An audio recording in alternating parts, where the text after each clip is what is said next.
Today I choose to follow you. Good morning. It's Tuesday, the 30th of November. If you have your Bibles, turn to 1 Peter chapter 4, 1 Petrus hoofstuk 4. En natuurlijk is het koffie met God. Kyk, ek het 'n lekker koppie koffie vanoggend. Ek hoop jy het ook een.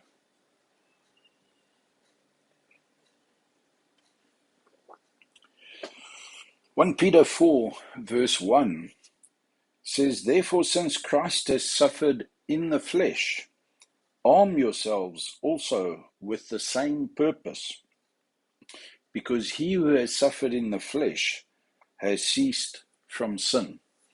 That's a very interesting, very interesting piece of scripture. And in the context, Peter's writing to us about godly living and keeping fervent, holding on to your faith and your love for God. And it's very important what he says here. He says, arm yourselves while you're still living. Because remember, when Jesus Christ came to earth, he suffered in the flesh. So while we're living in the flesh, we can expect suffering, but for the same purpose. And that purpose is, he who has suffered in the flesh has ceased from sin. When we get to the end of sinning, when sinning becomes less and less and less in our life, as we lay off, what is sin? Sin is responding and giving birth to the lusts and the desires that are in us. And as we learn to manage and to subject or submit those lusts of the flesh that drive us, that compel us, that pull us to sin, and we rather seek the will of God, that's maturity. That's growing as a Christian. That's becoming spiritually mature and becoming able to withstand sin by obeying the will of God. Remember we said yesterday that Jesus Christ came and died out of obedience to God, not so much just for us. We were obviously the objects of his suffering and his death because of the will of God and the plan of God.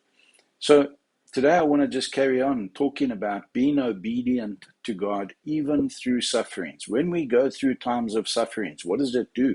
It arms us, it strengthens us, it equips us to, in those difficult times when things are not going as we planned and as we wanted, that we can still look and see and obey the will of God for our life. And that gives rise to spiritual growth.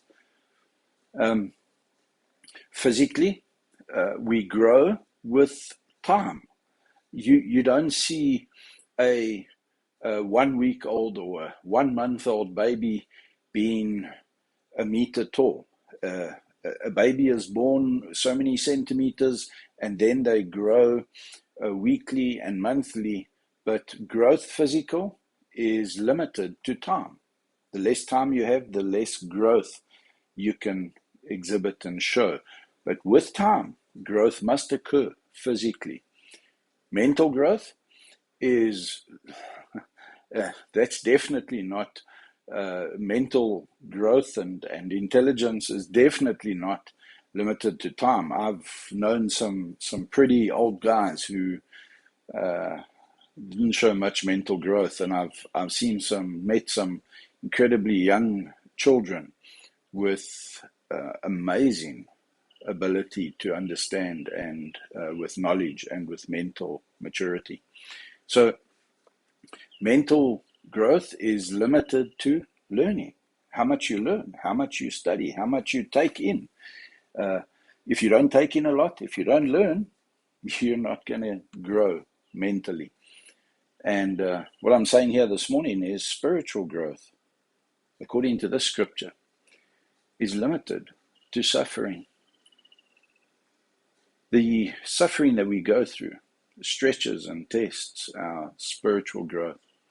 And if we have no suffering in this lifetime, we have no opportunity to grow spiritually. Because I believe that God's grace is given to us in our weakness, in our times of being overwhelmed, and in our times of suffering and struggling. So think about that and go into today being thankful for the possible struggles and tests that you might be going through, just because it may lead to spiritual growth. Geestelike groei, saam met 'n bietjie lyding, 'n bietjie swaar kry. Arm yourselves. Kry jouself reg, maak jouself vas vir dieselfde doel as wat Jesus, toe hy in die vlees was, het hy gelei. En ons moet weet, ons gaan ook, terwyl ons in die vlees is, gaan ons deur swaar tye gaan. Mag jy ingaan in vandag en die dag geniet. Maak nie saak wat die Here voorberei het vir jou, die goeie werke, as ook miskien 'n toets of 2. Geniet hierdie Dinsdag en die res van jou koffie, mag dit 'n geseënde dag wees.